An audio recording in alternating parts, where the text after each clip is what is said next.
رب اشرح لی صدری ویسر لی امری واحلل عقدۃ من لسانی یفقہوا قولی. آج اکتوبر 2013 کی 16 تاریخ ہے. آج عید اضحیٰ کا دن ہے، جس کو عید قرباں کہتے ہیں. تو اس نسبت سے آج میں عید اضحیٰ کے بارے میں کچھ کہنا چاہتا ہوں. آج جب میں یہاں آ رہا تھا، ابھی میں راستے ہی میں تھا، تو ایک عجیب واقعہ ہوا جس نے مجھے آج کے لیے اسٹارٹنگ پوائنٹ دے دیا. میں ہمیشہ سوچا کرتا ہوں کہ اسٹارٹنگ پوائنٹ کیا ہو.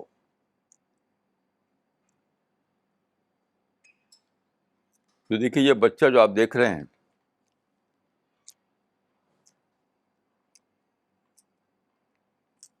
اس نے مجھے اسٹارٹنگ پوائنٹ دیا. ہمارے ساتھی مولانا اقبال ندوی نے بتایا کہ انہوں نے اس بچے سے پوچھا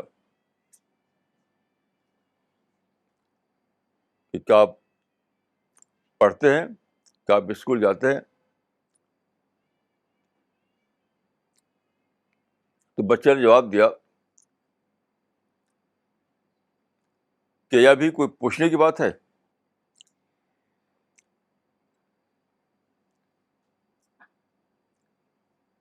کیا یہ بھی کوئی پوچھنے کی بات ہے؟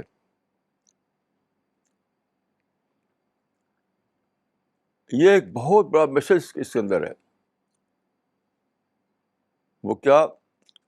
آپ کو ان ایڈوانس کچھ باتوں کو جاننا چاہیے. نہیں جانے کے تو آپ کچھ دنیا میں کر نہیں سکتے.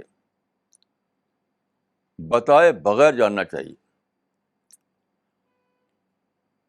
تو مجھے یاد آیا کہ رشیا میں ایک بہت بڑا رائٹر تھا، لیو ٹالسٹائے.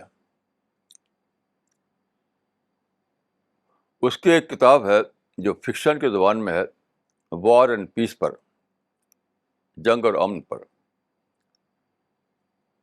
لیو ٹالسٹائے کی ڈیتھ ہوئی تھی 1910 میں، 1910 میں. تو اس نے یہ کتاب لکھی تھی رشین لینگویج میں، پھر بہت سی زبانوں میں اس کا ترجمہ ہوا، انکلوڈنگ انگلش. تو یہ ٹائٹل انگلش کا ہے، وار اینڈ پیس. یہ کتاب 1200 سے زیادہ صفحات کی ہے، ناول کی زبان میں. یعنی ہاؤ ٹو اسٹیبلش پیس، اس کو انہیں، اس کا یہ سبجیکٹ ہے اس کا، لیکن فکشن کی زبان میں ہے. اس نے کتاب کو جو شروع کیا ہے، تو اس نے چند بچوں کی کہانی لکھی ہے.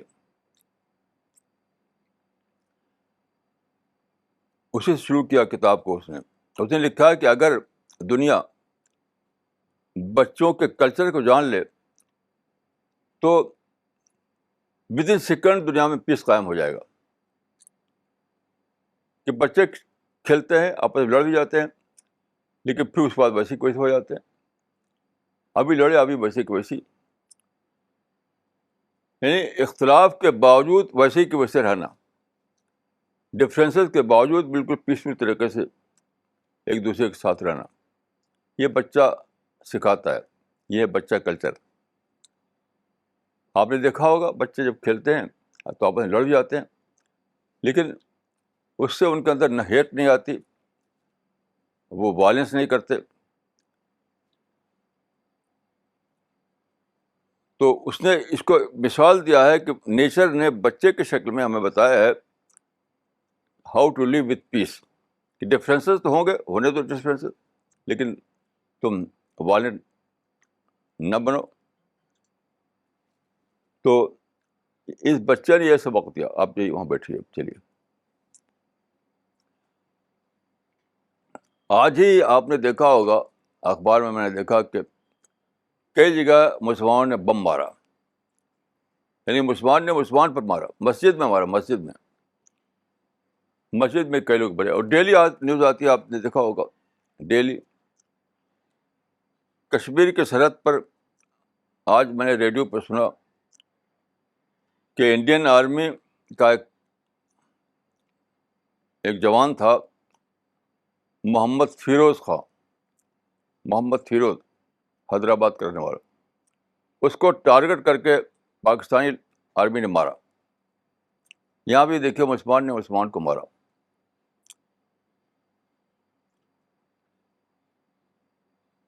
اس کے معنی کہ مسلمان نہیں جانتے کہ قرآن میں کیا لکھا ہے. قرآن میں لکھا ہے کہ من قتل مؤمنا متعمدا فجزاؤہ جہنم. جو ایک مومن کو قتل کرے جان بوجھ کر کے تو وہ جہنم میں جائے گا. تو آپ دیکھیے کہ اگر وہ جانتے ہیں کہ یہ جہنمی فعل ہے تو ایسا کرتے ہو. ڈیلی آتی ہے news, gun culture, bomb culture, suicide bombing ہو رہی ہے. مسلمان آپس دوسروں کو مارے تب بھی حرام ہے، آپس میں مارے تب بھی حرام ہے. یہ سب کیوں ہے؟ اس لیے کہ لوگ عید اضحیٰ کے میسج کو نہیں جانتے. عید اضحیٰ کا میسج کیا ہے وہ نہیں جانتے. عید اضحیٰ کا مطلب کیا سمجھتے ہیں؟ جانور کو ذبح کرو، گوشت کھاؤ، کھلاؤ، یہی مطلب ہے عید اضحیٰ کا. حالانکہ یہ اجہاز نہیں ہے. یہ عید اضحیٰ جو ہے حقیقت میں، یاد رکھیے، اینیمل سلاٹر کا نام نہیں ہے. عید اضحیٰ سیلف سلاٹر کا نام ہے. یعنی عید اضحیٰ اینیمل سیکریفائس کا نام نہیں ہے. عید اضحیٰ سیلف سیکریفائس کا نام ہے. وہ کیسے؟ وہ میں عرض کرتا ہوں. دیکھیے رسول اللہ کے زمانے میں صحابہ نے پوچھا رسول اللہ سے، ما هذه الاضاحی یا رسول اللہ، یہ قربانی کیا ہے؟ یہ جو ہم قربانی کرتے ہیں وہ کیا ہے؟ وہ آپ نے فرمایا کہ سنت ابیکم ابراہیم، تمہارے باپ ابراہیم کی سنت. آپ غور کیجیے کہ حضرت ابراہیم نے کیا کیا تھا. حضرت ابراہیم کی عمر ہوئی تھی 191، اور قرآن اور بائبل کے بیان کے مطابق انہوں نے صرف ایک بار ایک جانور قربان کیا تھا بس. لیکن اپنی زندگی تو پورا لائف ٹائم قربان کرتے رہے. وہ پورا لائف ٹائم، یعنی 191 جو سال تھے ان کے، تو ساری زندگی دعوت کے لیے اپنے کو لگائے رہے، ڈیڈیکیٹ کرتے رہے. That was the real sacrifice.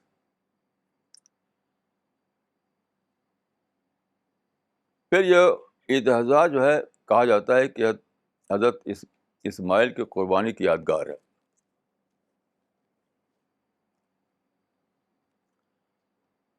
تو اس کے بارے میں کچھ عرض کرنا چاہتا ہوں. حضرت ابراہیم کا زمانہ 20th سینچری BC کا زمانہ ہے.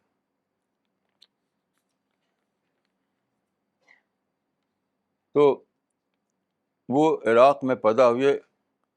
ایک شہر ہوا کرتا تھا اس زمانے میں. وہاں انہوں نے وہاں توحید کی دعوت دی.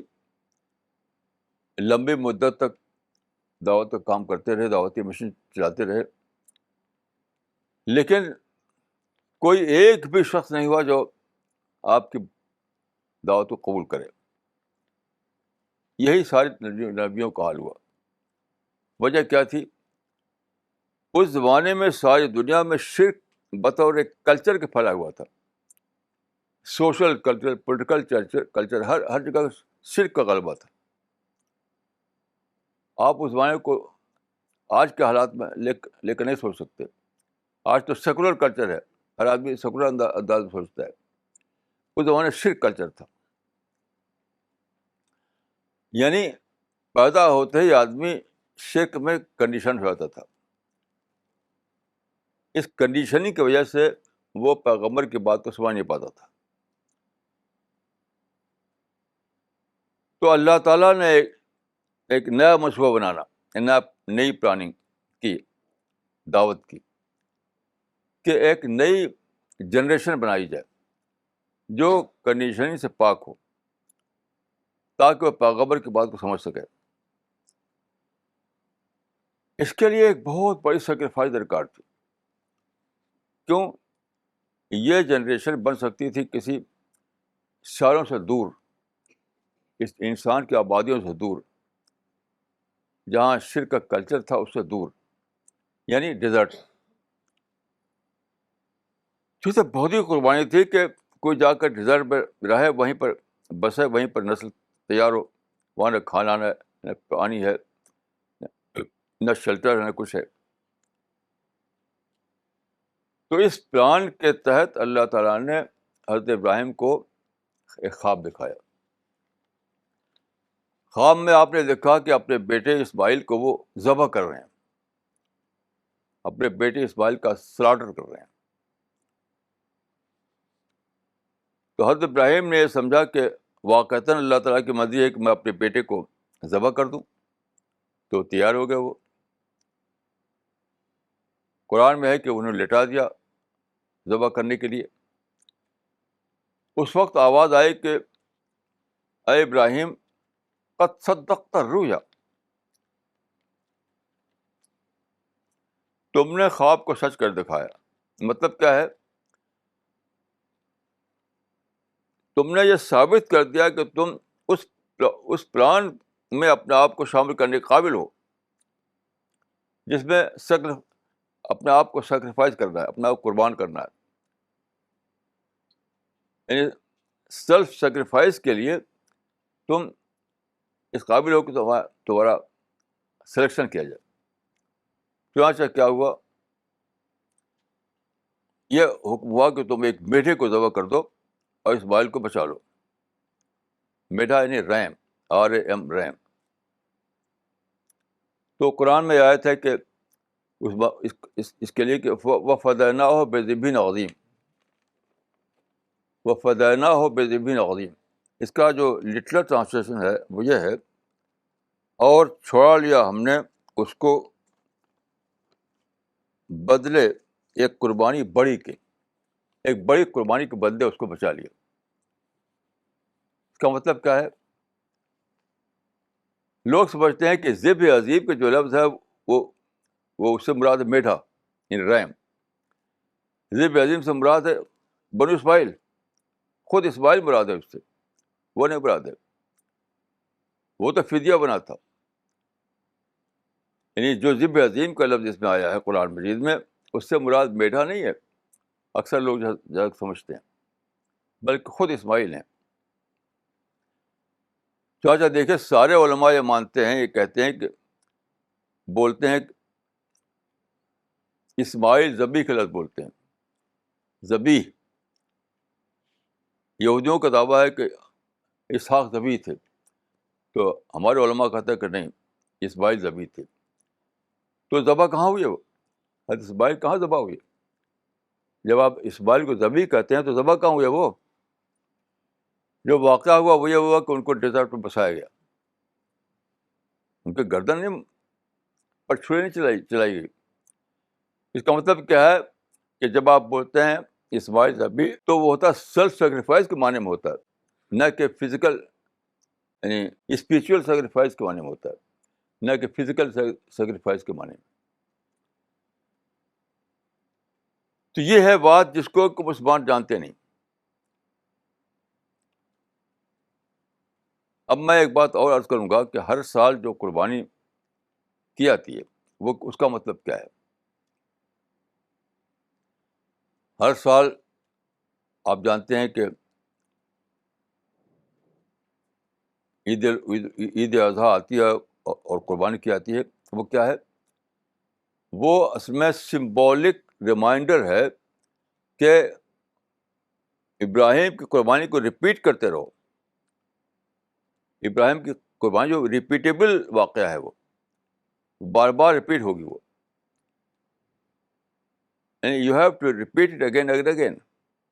یہ ہر سال جو عید اضحیٰ کے موقع پر قربانی دی جاتی ہے وہ ایز اے سمبولک ریمائنڈر ہوتا ہے. وہ ایز سمبولک ریمائنڈر.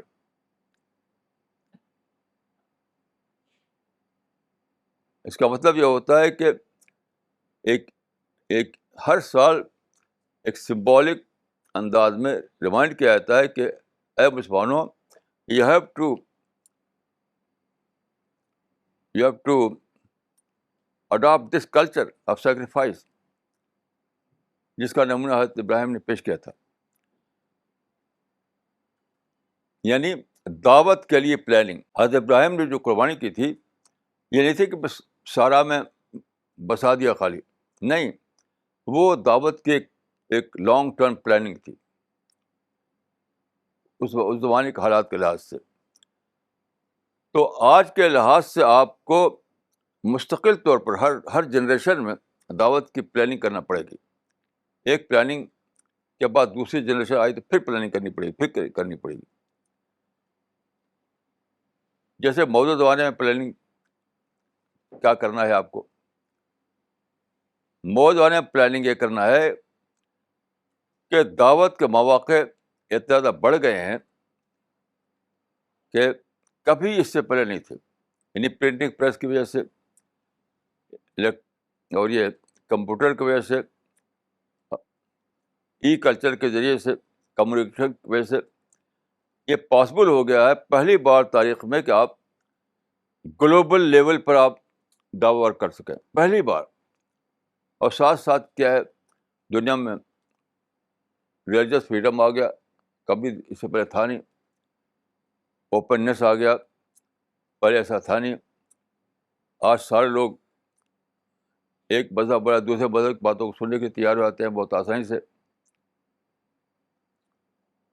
کل میرے پاس ٹیلیفون آیا کہ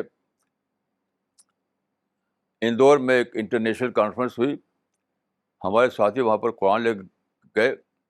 اب سب بہت شوق سے لینے لگے، بہت ہی شوق، جیسے کہ وہ کوئی بہت بڑا تحفہ ان کو مل رہا ہے، بہت گفٹ مل رہا ہے. یہ ساری دنیا میں ایسے ہمارے ساتھی کر رہے ہیں اور جگہ ایسے ہو رہا ہے.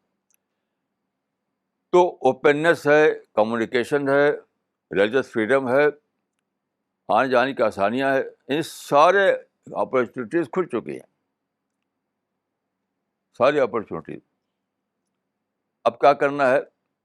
اب آج جو سیکریفائس کرنا ہے وہ یہ ہے کہ اب جو مسلمان جو نفرت، تشدد، ملٹریسی چلا رہے وہ مکمل طرف بند کر دی جائے. یہی سیکریفائس ہے اس زمانے کی، اس زمانے کی قربانی یہ ہے. قربانی کس لیے ہے کہ آپ کو کوئی پرووک کر دیتا ہے تو آپ بھڑک اٹھتے ہیں، آپ کو کوئی ستاتا ہے تو آپ بھڑک اٹھتے ہیں، آپ کو کوئی نقصان کر دیتا ہے تو بھڑک اٹھتے ہیں اور پھر لڑنے لگتے ہیں.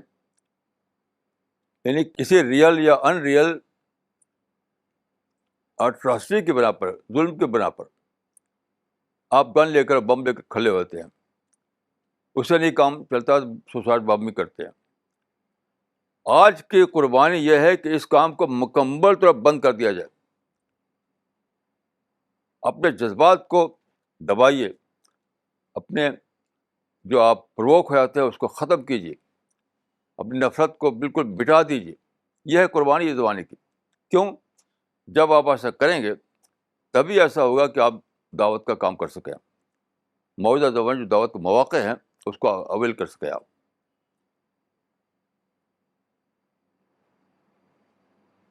اسی لیے میں نے کہا کہ لوگ کو خبر ہی نہیں کہ انہیں کرنا کیا ہے، بے خبر ہیں وہ.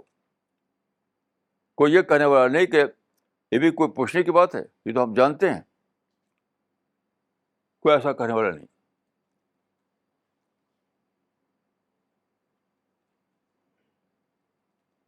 کل پرسوں میں نے اخبار میں پڑھا کہ انڈونیشیا میں ایسا ہوا کہ کچھ وہاں پر کوئی نان مسلم لوگ ہیں، تو ان کی کتاب میں انہوں نے جو خدا کا جو نام تھا پہلے ان کے یہاں خدا کے لیے، اس کی جگہ اللہ لکھ دیا. اللہ، کوئی نام ہوگا ان کے یہاں خدا یا بھگوان یا کچھ بھی، اس کو اللہ لکھ دیا. اب مسلمان بھڑک اٹھے اس پر اور گئے کورٹ میں کہ ان کو اللہ کا لفظ لکھنے کا حق نہیں ہے. مجھے بہت تعجب ہوا. بھائی یہ تو بہت بڑی بات ہے. You have to take it as a starting point.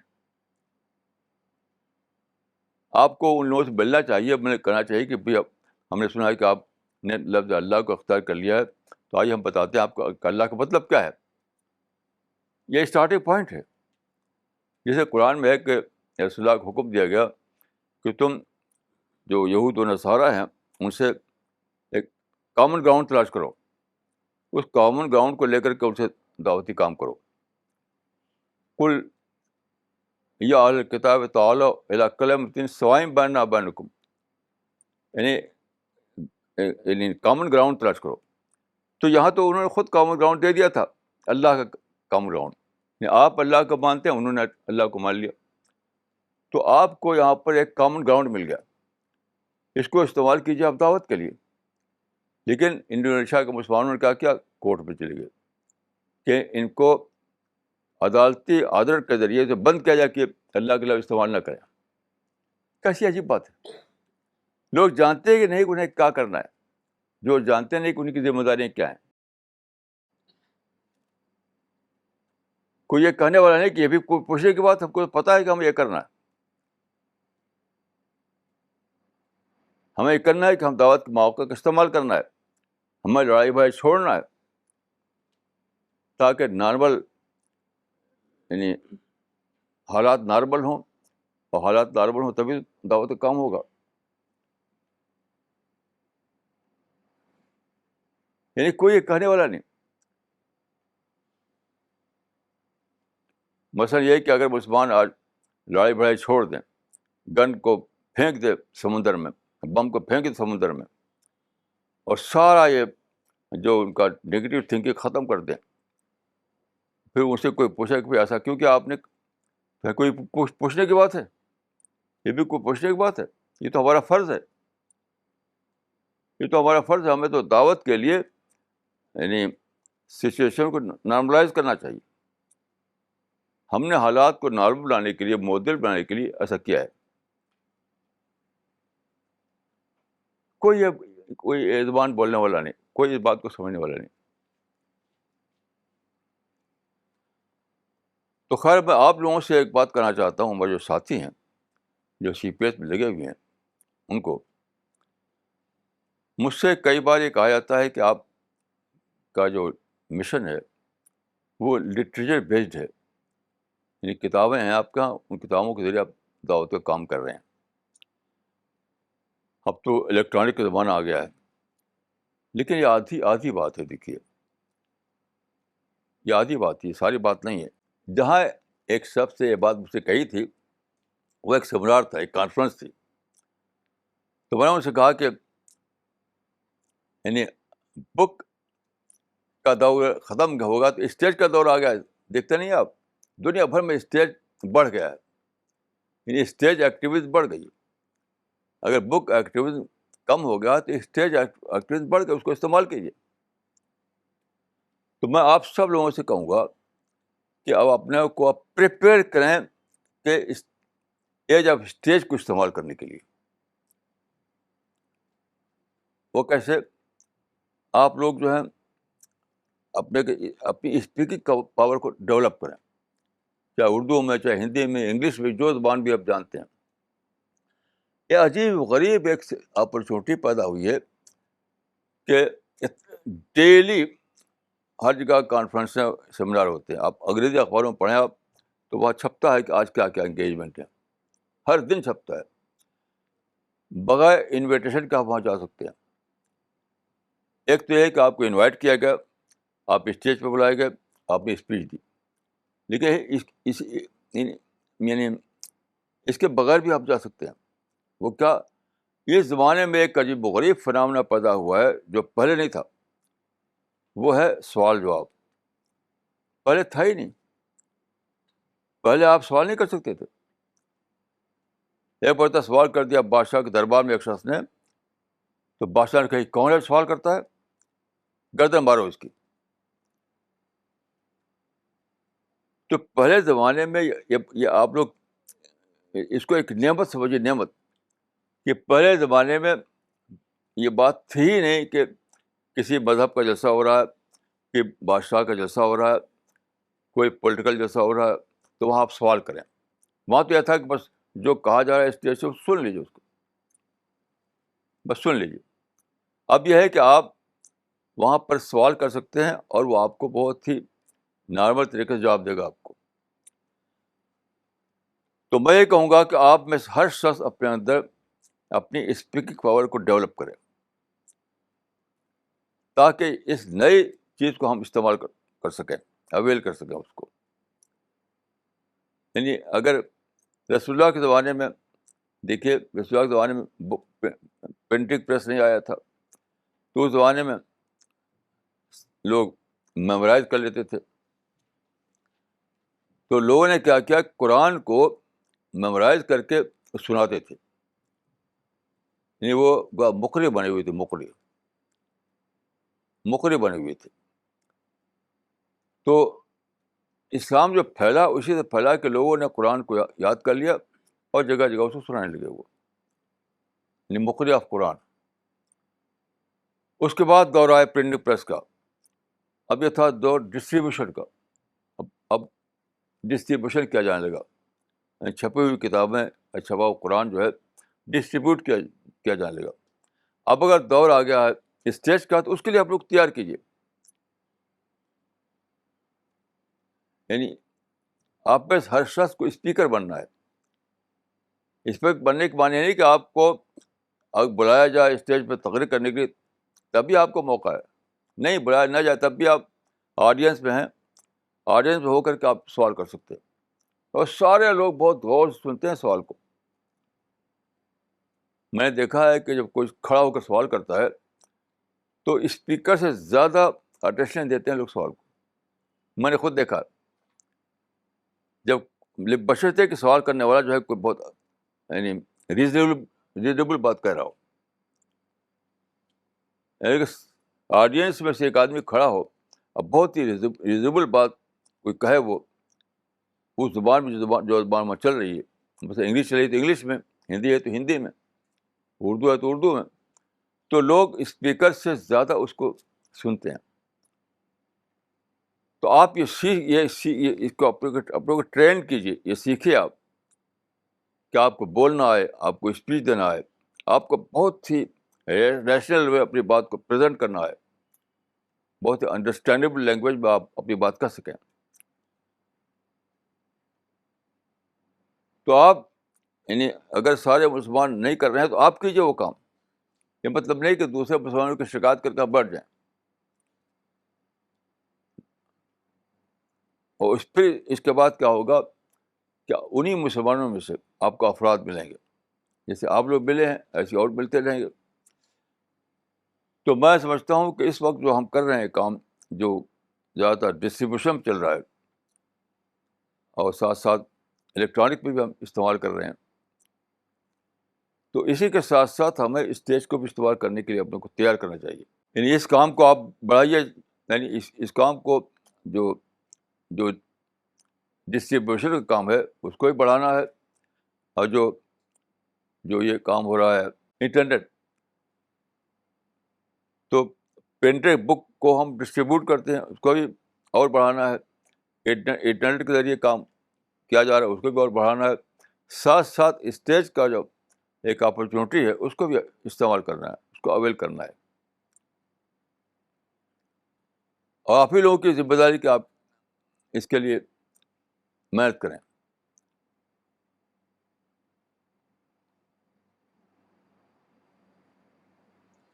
دیکھیے, دعوت کا کام ایک ایسا کام ہے جو ڈیووشن چاہتا ہے, ڈیڈیکیشن چاہتا ہے, یعنی ٹوٹل انوالومنٹ چاہتا ہے. دعوت کا کام کوئی اناؤنسمنٹ کا کام نہیں ہے. بغیر ٹوٹل انوالومنٹ کے آپ زیادہ افیکٹو انداز میں دعوت کام نہیں کر سکتے.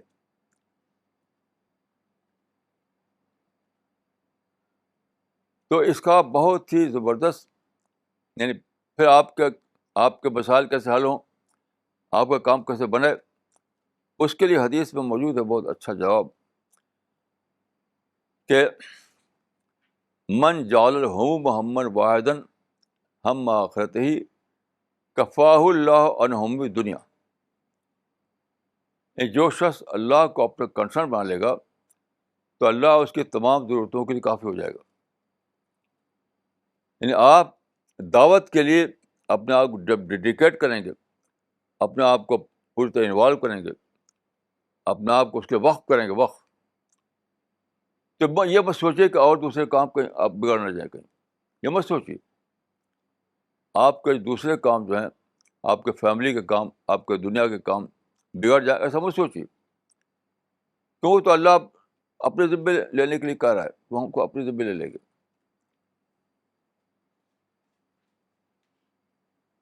تو اس حدیث کا مطلب یہ ہے کہ آپ سے یہ حدیث کی زبان میں رسول اللہ صلی اللہ علیہ وسلم فرما رہے ہیں کہ تم دعوت کی ذمہ داری کے لیے کھڑے ہو جاؤ، بس کھڑے ہو جاؤ.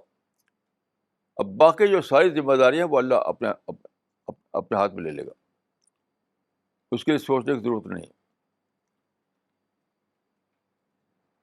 تو آپ غور کیجئے کہ ایک طرف تو اتنے مواقع کھل گئے ہیں، اور دوسری طرف اللہ نے ایک اعلان کر دیا کہ تمہارے ضرورتوں کی ذمہ داری ہماری ہے. میں آپ کو یاد دلاؤں گا کہ حضرت ابراہیم کے زمانے میں دعوتی کام کے لیے کیا کرنا پڑتا تھا. حضرت ابراہیم کے زمانے میں دعوتی کام کی قیمت یہ تھی کہ آپ کو آگ میں ڈال دیا گیا ان کو. حضرت ابراہیم کو آگ میں پھینک دیا گیا، اللہ تعالیٰ نے بچا لیا ان کو. یہ کتنا سخت کام، یعنی کتنا سخت دور تھا وہ، کہ حضرت ابراہیم نے کوئی پالٹکس کا جھگڑا نہیں چھڑا تھا، کوئی حکومت کا جھگڑا نہیں چھڑا تھا، کسی سے کوئی کچھ مانگتے نہیں تھے، وہ کچھ بھی نہیں، صرف ایک اللہ ایک ہے، یہ پیغام دے تھے. تو اتنا غصہ ہو گئے لوگ، اتنا غصہ ہو گئے کہ انہیں پکڑ کر آگ میں پھینک دیا. آج کون آپ کو آگ میں پھینکتا ہے؟ آج آپ کو کون، آج کچھ بھی، آج ٹوٹل فریڈم ہے. یعنی کوئی بھی آپ کو کوئی بھی ستانے والا نہیں، کچھ بھی نہیں، ٹوٹل فریڈم. بلکہ ان سے آپ کو کوآپریشن ملتا ہے. اگر آپ ان سے ٹکراؤ نہ کریں، کوئی پالٹکس نہ چلائیں، حکومت جھگڑا نہ چھیڑیں، کوئی کنٹروورسی نہ کھڑی کریں، تو وہ آپ کے ساتھ کوآپریٹ کریں گے، آپ کو ان کا کوآپریشن ملے گا. ایسا دور ہے یہ. تو کیسی عجیب بات ہے کہ اس کے باوجود ہم یعنی دعوتی مشن کے لیے بھرپور تو بھر نہ کھڑے ہوں. کیسی عجیب بات ہے.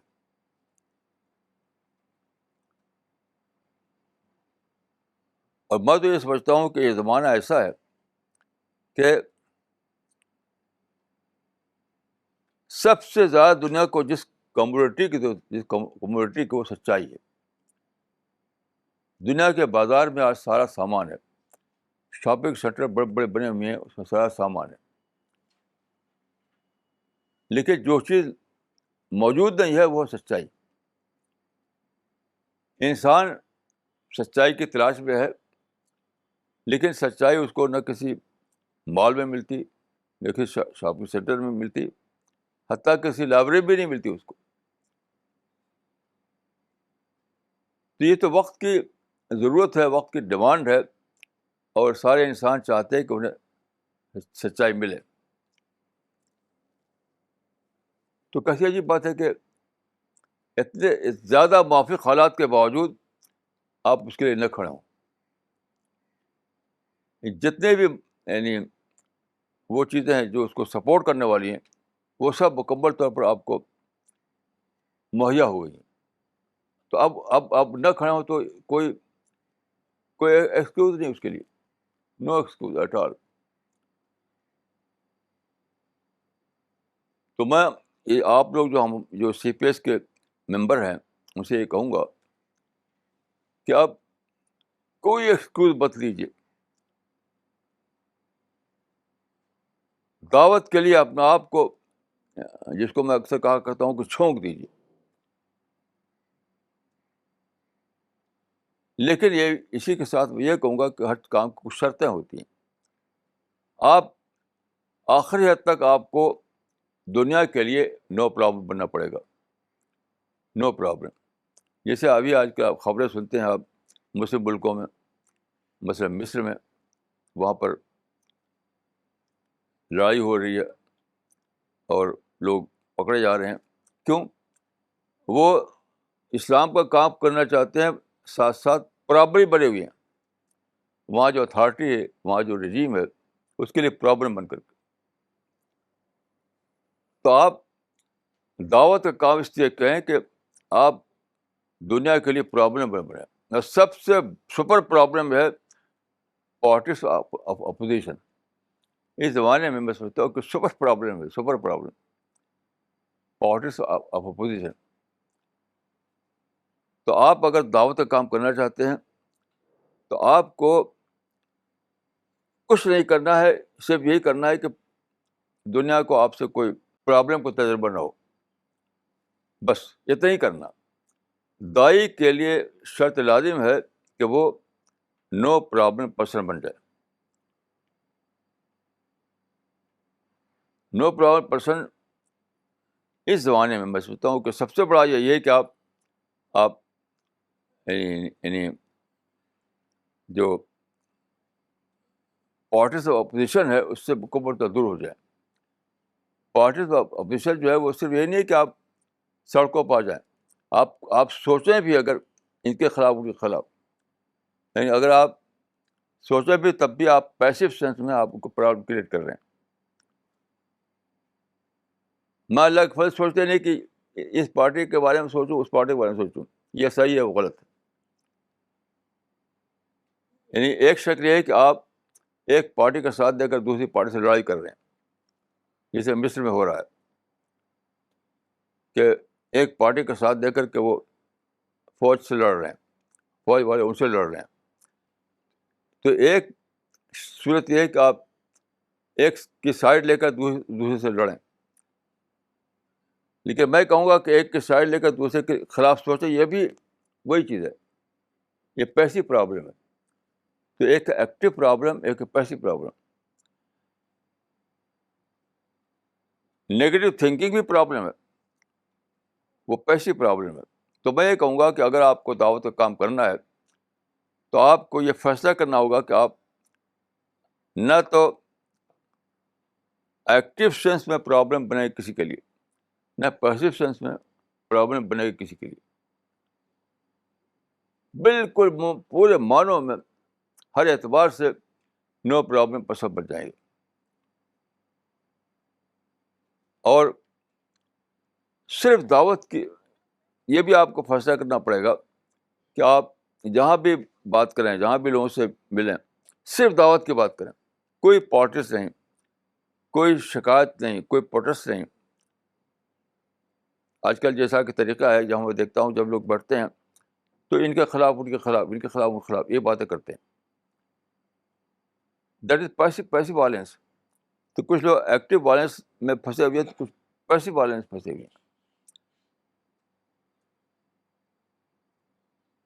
تو دعوت کا کام، آپ کو میں نے کئی بار یہ واقعہ سنایا ہے، یہ بہت اچھی طرح مثال ہے کہ کس طرح دعوت کا کام ہوتا ہے.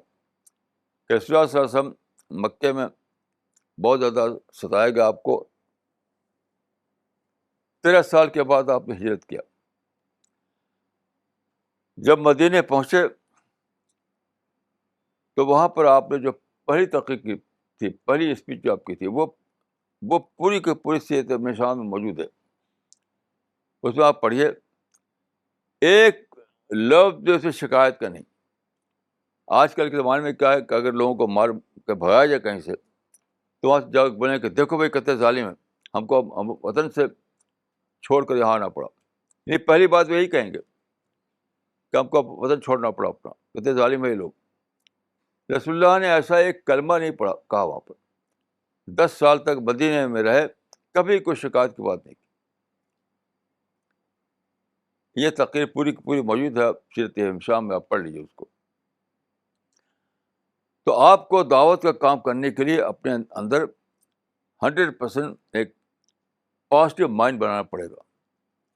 پازیٹیو مائنڈ، نو کمپلین، نو پروٹیسٹ، نو نیگیٹو تھاٹ. ان سب سے اپنے کو آزاد کرنا پڑے گا. ورنہ دعوت کام نہیں ہو سکتا ہے.